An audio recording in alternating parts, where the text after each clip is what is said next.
अहम खबर आपको दें कि लाहौर में निगरान वज़ीर आला पंजाब और chief election commissioner Sikandar Sultan Raja की ज़ेर सदारत अहम इजलास हुआ है, जिसमें इंतखाबात की तैयारियों का तफसीली जायजा लिया गया। मज़ीद जान लेते हैं डॉन न्यूज़ के नुमाइंदे अली वक्कार से। अली वक्कार, अपडेट कीजिएगा इजलास के हवाले से।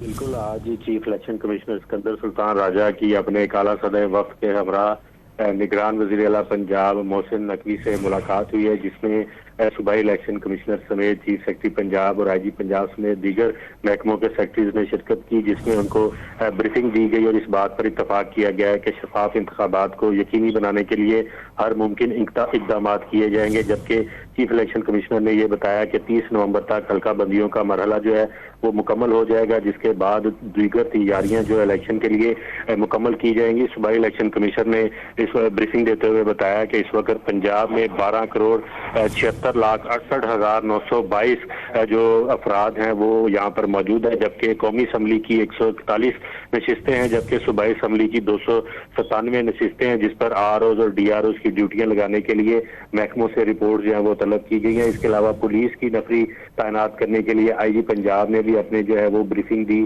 चीफ सेक्रेटरी पंजाब ने जो मुख्तलिफ महकमों से आरओज और डीआरओज तैनात करने हैं उसके हवाले से आगाह किया।